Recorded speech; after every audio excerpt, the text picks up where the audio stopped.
There is a specific quiet exhaustion that only intelligent people experience. You sit across from someone, perhaps over a glass conference table, perhaps across a kitchen island, and you lay out a flawless, airtight case. You use facts. You trace the timeline of events. You point to the inescapable, objective reality of the situation.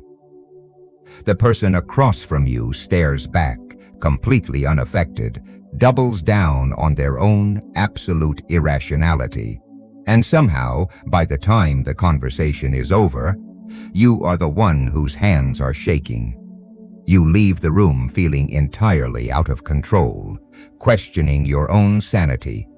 They have won nothing, yet you have lost everything. You assume this happened because you didn't explain it well enough. You are wrong. The greatest trap of high intelligence is the assumption that the rest of the world operates on it. We are going to dissect a pattern that is likely draining more of your time, leverage, and sanity than any other dynamic in your life. It is the compulsion to prove you are right to people who fundamentally lack the capacity to understand they are wrong. If you are drawn to this kind of analysis, you possess a rational mind. You respect evidence. You understand cause and effect. When you are presented with new information that contradicts your premise, you adjust your premise. And because your mind works this way, you project this architecture onto everyone else. You assume that logic is a universal language. It is not. Logic is a highly localized dialect spoken by a minority of the population and entirely incomprehensible to the rest. Think about the last time you found yourself locked in a dispute with someone who simply refused to see reality. Maybe it was a manager whose strategy was demonstrably failing and costing the department thousands of dollars. Maybe it was a partner who kept rewriting history to make themselves the victim of a situation they created. Maybe it was a stranger on social media, or a relative cornering you at a holiday dinner. What was your instinct? Your instinct was to gather more evidence. You drafted long, perfectly punctuated text messages, breaking down exactly where the miscommunication happened. You brought spreadsheets to the meeting. You modulated your tone, ensuring you sounded calm, reasonable, and accommodating. You offered them a solid bridge built on pure reason, waiting patiently for them to walk across it. And what did they do? They burned the bridge, ignored the evidence, and attacked a tone you didn't even use. The physical reaction to this powerlessness is visceral. Your heart rate spikes. A heavy, suffocating pressure builds in your chest. You carry the argument home with you like a physical weight. You rehearse it in the shower. You have phantom debates in your car on the evening commute, imagining the perfect, devastating sentence that will finally shatter their delusion and force them to see the truth. But the truth is, the irrational person has already won because they have colonized your mind. They are living rent-free in your most valuable cognitive real estate, and they accomplished this simply by refusing to acknowledge gravity. They are sleeping soundly, completely undisturbed by the interaction, while you are staring at the ceiling at 2 in the morning, exhausted, trying to figure out how to explain daylight to someone who insists the sun does not exist. Let us look at what happens when this dynamic plays out in public. Imagine a team stand-up or a group discussion. You present a carefully researched, bulletproof solution. The irrational person pushes back with a vague, passive-aggressive complaint based on absolutely nothing. When you respond with data, they respond with emotion. When you ask for specifics, they play the victim to the untrained observer in the room, what is actually happening.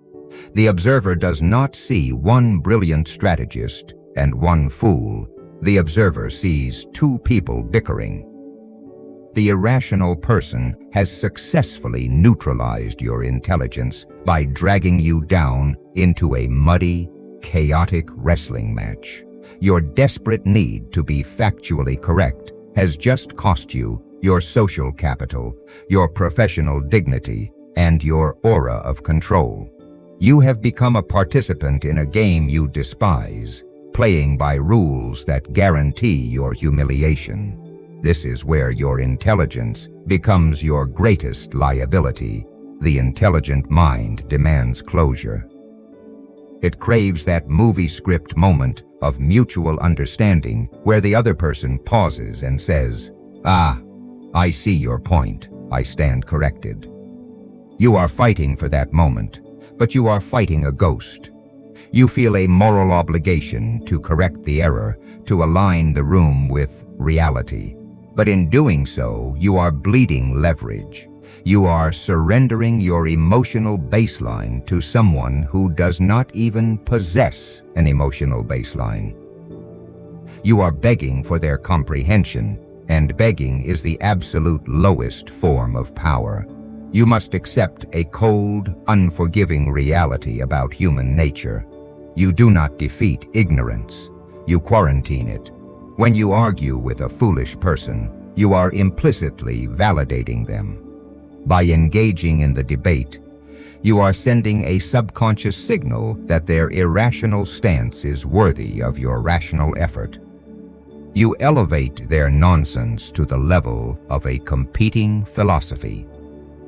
You are telling them, "Your opinion matters enough to me that I will spend my precious, finite energy trying to change it." This is precisely what they want. They do not want the truth. They want your energy. They want the friction. They want the twisted validation of seeing a smart, capable person unraveling in real time, just to cater to their delusion. By fighting them, you are giving them exactly what they ordered. We tell ourselves that if we just explain it one more time, with a slightly better metaphor or a slightly softer tone, the lock will finally click. But you are trying to pick a lock on a door that has been bricked over from the inside. There is no mechanism to turn. There is only a wall. The pain you feel in these interactions is not caused by their stupidity. It is caused by your resistance to it. It is caused by your refusal to accept that some people are entirely insulated from reason. To stop the bleeding, you must fundamentally change your relationship with irrationality. You must stop treating it as a puzzle to be solved or a sin to be corrected. You must start treating it as a fixed condition of the environment, like the weather or a pothole in the road. You do not argue with a pothole. You do not draft a 6-paragraph email explaining to the rain why it shouldn't be falling. You simply steer around the hole. You simply open an umbrella. The moment you understand the machinery driving their behavior, you stop trying to convince them, and you start maneuvering them. If the first step is realizing you must maneuver rather than convince, the second step requires looking in the mirror to understand why you were trying to convince them in the first place. You have been treating these interactions as a debate between equals, but in reality, you have been trying to play chess with a pigeon. Imagine the scene. You sit at the board, perfectly focused. You study the positions, calculate 3 moves ahead, and execute a brilliant, mathematically undeniable checkmate. The pigeon does not care. It knocks over the pieces, defecates on the board, and struts around with its chest puffed out, completely victorious in its own mind. And yet, there you are, furious, pointing at the rulebook, demanding the bird acknowledge your superior strategy. Who is the fool in this scenario? the bird acting precisely according to its nature, or the Grand Master expecting a pigeon to understand the nuances of a night's opening. This is the point in the analysis where the diagnostic lens turns away from the irrational people in your life and focuses squarely on you. It is time for a cold reframe. The reason you keep engaging in these unwinnable battles is not because you are nobly defending the truth. That is a flattering lie you tell yourself to justify the energy you bleed. The brutal reality is that you engage because of your own ego. You argue because you secretly need their validation to confirm your own intelligence. You need them to bow to your logic so you can feel secure in your position. Your intellect has become a trap, demanding tribute from people who do not even possess the cognitive currency to pay it. You are trying to extract rational consensus from a mind that operates purely on defense mechanisms, and your frustration is simply the symptom of your own entitlement. In the 19th century, the philosopher Arthur Schopenhauer observed this exact tragedy of human interaction. Long before psychology existed as a clinical discipline, Schopenhauer cracked the architecture of human stubbornness. He realized that human beings are fundamentally not driven by the intellect. We flatter ourselves by believing we are rational creatures who occasionally feel emotions. Schopenhauer argued, we are the exact opposite. We are driven by a blind, irrational, insatiable force he called the will. The will is our raw biological drive to survive, to assert dominance, to protect our identity, and to defend our ego at all costs. The will does not care about facts. The will does not care about objective reality. It only cares about self-preservation. The intellect, Schopenhauer explained, is not the master of the house.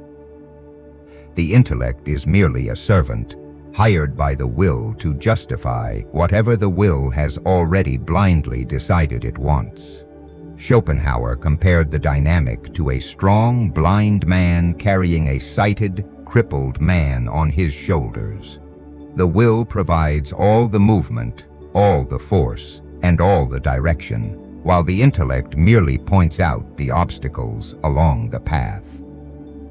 When you present undeniable facts to a foolish person, you are attempting to speak to the servant, hoping the servant will overrule the master. It never will. When your facts threaten a person's identity, their status, or their preferred narrative, the will simply orders the intellect to ignore the facts, to invent frantic excuses, or to viciously attack the messenger. Look closely at the mechanics of denial the next time you corner someone with a truth they cannot handle. Watch their face. Their eyes glaze over, their breathing changes. They do not pause to process your data, because their nervous system has just tagged your logic as an existential threat. To the fragile ego, being proven wrong does not feel like a learning opportunity. It feels like psychological death. The ego cannot tolerate the collapse of its own fiction. So, it hallucinates. It rewrites reality in real time. Suddenly, they pivot to something you said 3 years ago. Suddenly, the issue is not their objective failure, but the disrespectful tone of your voice. They will burn down the entire relationship just to avoid looking in the mirror. And you, sitting there with your perfectly constructed timeline and your bullet points, are fundamentally misunderstanding the organism sitting across from you. You are bringing a textbook to a knife fight. Sit with the embarrassment of this realization for a moment. Think of the hours, the text threads, the lost sleep, the absolute waste of your finite cognitive bandwidth you have surrendered to people who are physiologically incapable of seeing your point. You thought you were being a principled defender of reality. In truth, you were begging an empty room to echo your name. The desperate urge to correct them is just your own will, clumsily trying to assert dominance over a void. Every time you try to force an irrational person to see reason, you are handing them the keys to your emotional state. You are giving them the power to dictate your peace of mind. The moment you truly internalize Schopenhauer's insight, the urge to argue evaporates. The frustration dissolves into a cold, detached clarity. You realize that you cannot fix their delusion, but far more importantly, you realize you do not need to. Their blindness is their prison, not yours. You stop taking their irrationality personally because you finally see it for what it is, a predictable, mechanical reflex of a threatened ego. You would not take it personally if a dog barked at you, and you must stop taking it personally when a foolish mind protects its own ignorance. If logic is useless against the irrational ego, you must abandon persuasion entirely and build something much colder, the architecture of silence. If logic is useless against the irrational ego, you must abandon persuasion entirely and build something much colder, the architecture of silence. This architecture begins the moment you realize that not every provocation requires your participation. You have spent your life believing that when someone speaks to you, you are bound by a social contract to reply. You believe that when an accusation is leveled, it must be answered. This is a polite, civilized rule designed for polite, civilized interactions between rational equals. But when you are dealing with a foolish, irrational person, this rule is nothing but a leash they use to drag you into the mud. To cut the leash, you must master a tactic that feels deeply unnatural to the intelligent mind, but is devastatingly effective in practice: the weaponization of a dead, unblinking silence. Picture the scenario. You are sitting in a conference room, or perhaps at a crowded family dinner table. The antagonist of the moment, a coworker who resents your competence, or a relative who feeds on drama, lobs a thinly veiled insult in your direction. They make an absurd, passive-aggressive claim meant to undermine you, draped in the cowardly, plausible deniability of a joke or a devil's advocate hypothetical. They might say, "Well, your plan is great if we just want to completely ignore the budget," or, "I guess you're just too busy and important these days to remember the details." Notice the construction of the bait. It is designed to prick your ego. It is engineered specifically to trigger your intellect's desperate need to correct the record, what is actually happening beneath the surface of this moment. The amateur instinct is to immediately defend yourself. Your heart rate elevates, adrenaline floods your system, and you open your mouth to explain the budget, to justify your timeline, to prove your diligence. If you do this, you have already lost. The fool across the table is not asking a question, and they do not care about the answer. They are throwing a lit match and waiting for you to provide the gasoline. Their ego, their blind Schopenhauerian will, feels threatened by your presence, your stability, or your success. They need to equalize the status in the room, and the easiest way to do that is to pull you out of your quiet confidence and turn you into a defensive, erratic mess. They are hunting for a reaction to validate their own existence. If you raise your voice, if you frantically cite your evidence, if you show even a flicker of emotional distress, they win. They have successfully framed you as the unstable one, while they get to sit back, cross their arms, and play the calm, rational observer of your breakdown. Instead of providing the gasoline, you must provide a vacuum. When the absurd remark leaves their mouth, you do not scowl, you do not roll your eyes, sigh, or shake your head.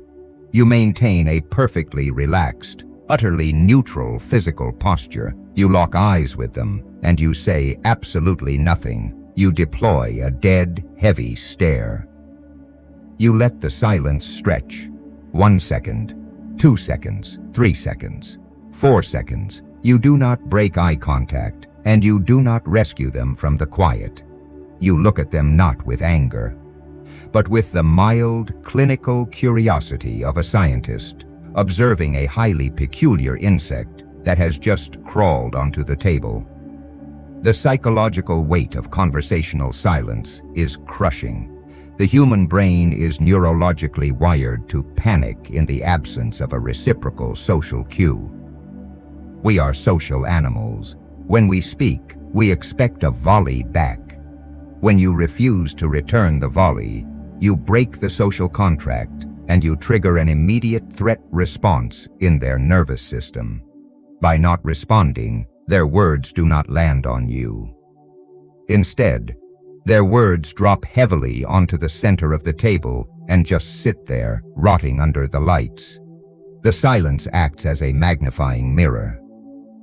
Without your defensive reaction to distract the room, the absolute stupidity and malice of what they just said is left naked, exposed, and echoing in everyone's ears.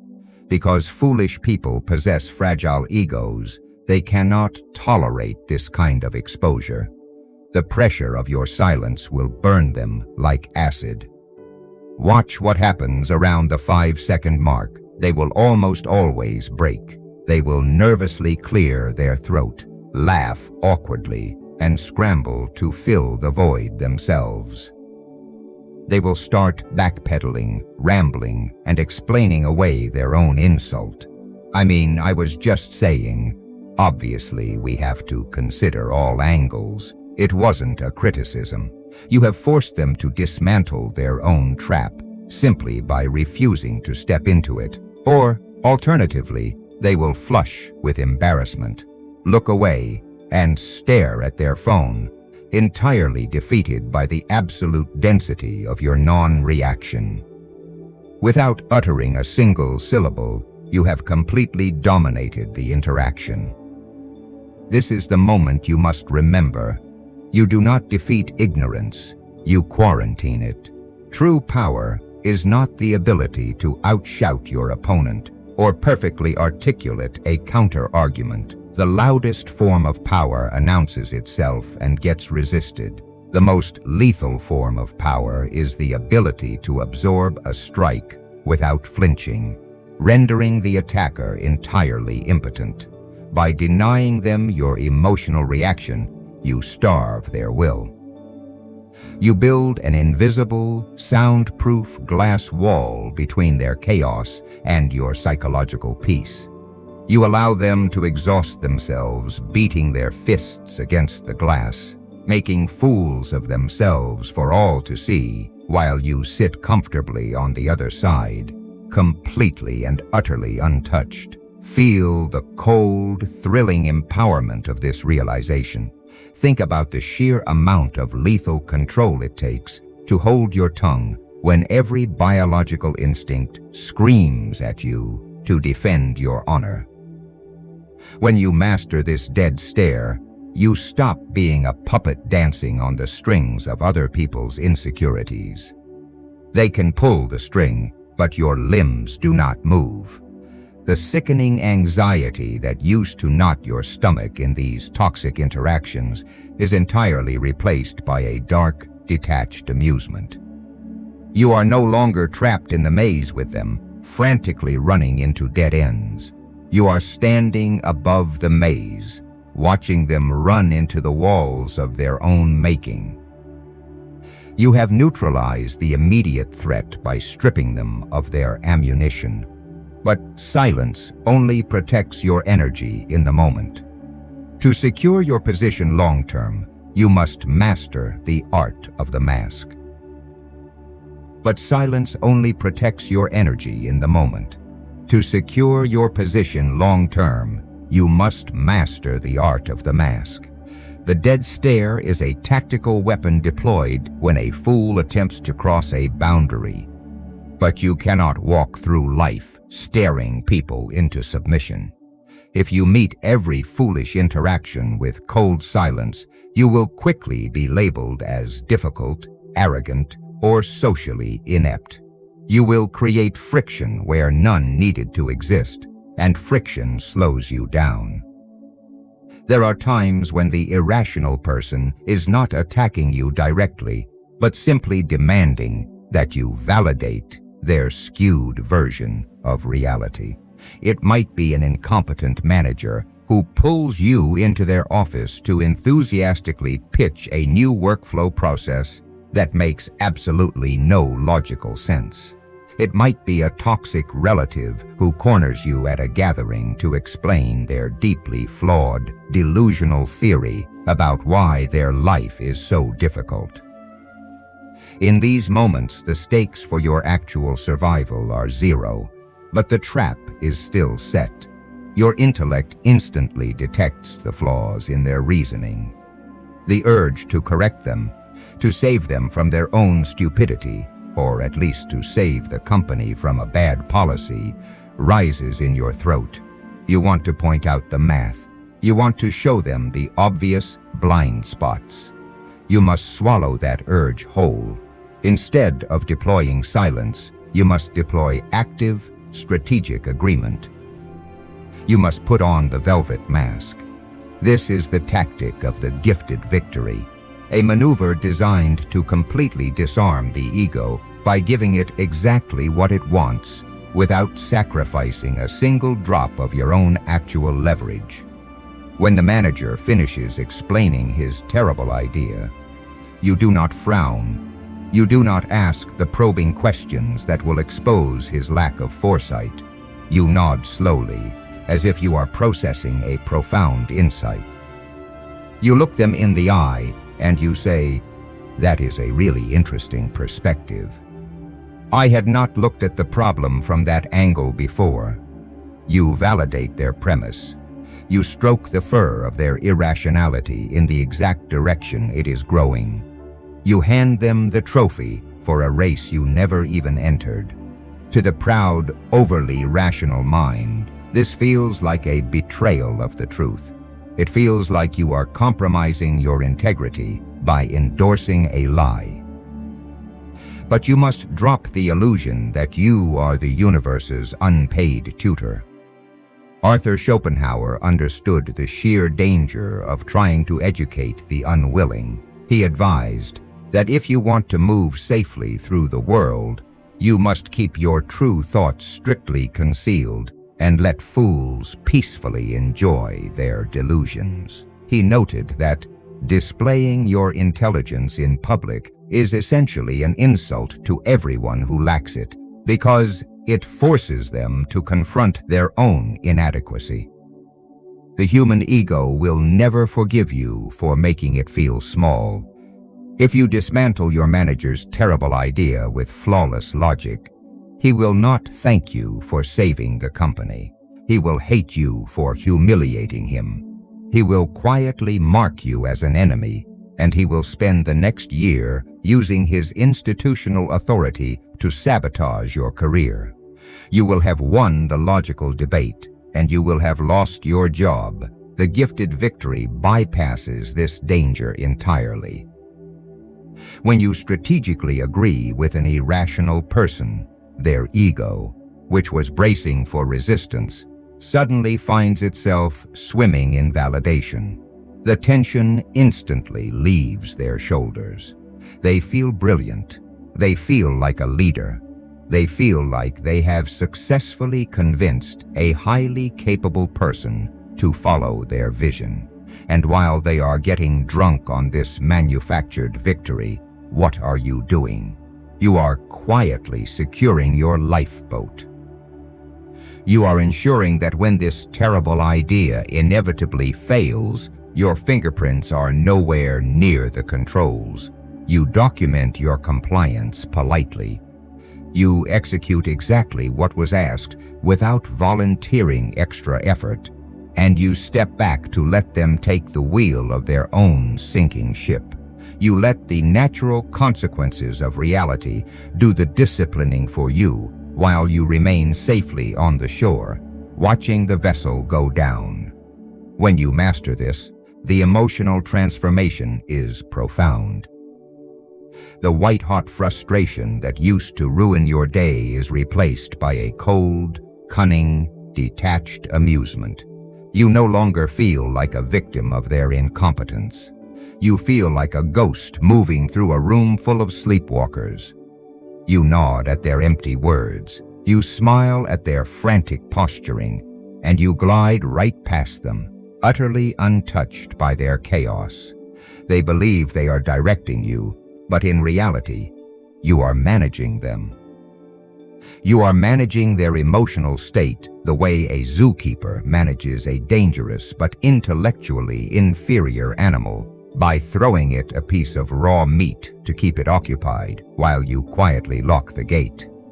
You stop bleeding energy on trivial skirmishes, and you begin hoarding your cognitive resources.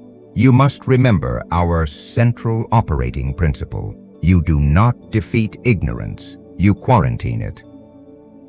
By gifting them these small, meaningless victories, you are effectively quarantining their ego in a padded room of its own making. They become so satisfied with your apparent submission that they stop scrutinizing your actual movements. You become invisible to their radar. This is the ultimate luxury of the intelligent operator. You save your intellect, your rhetorical firepower, and your energy for the battles that actually matter.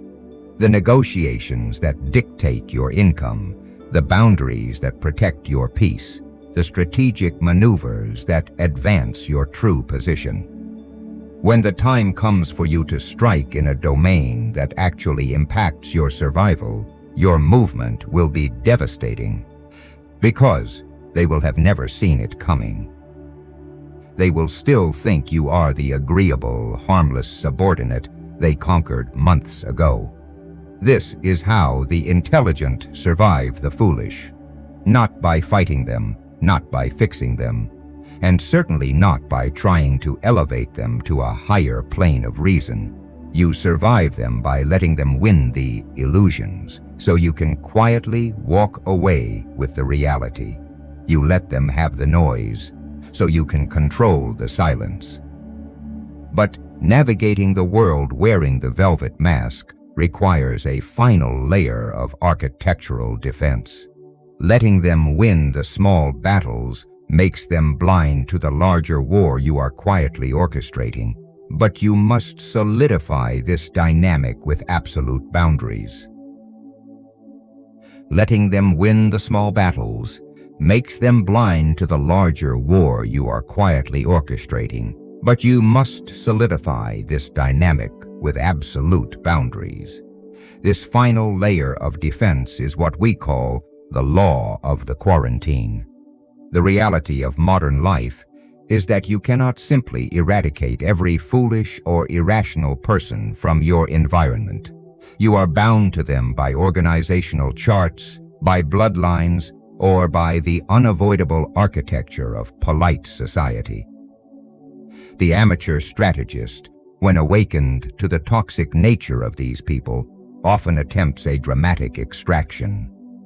They announce their boundaries loudly.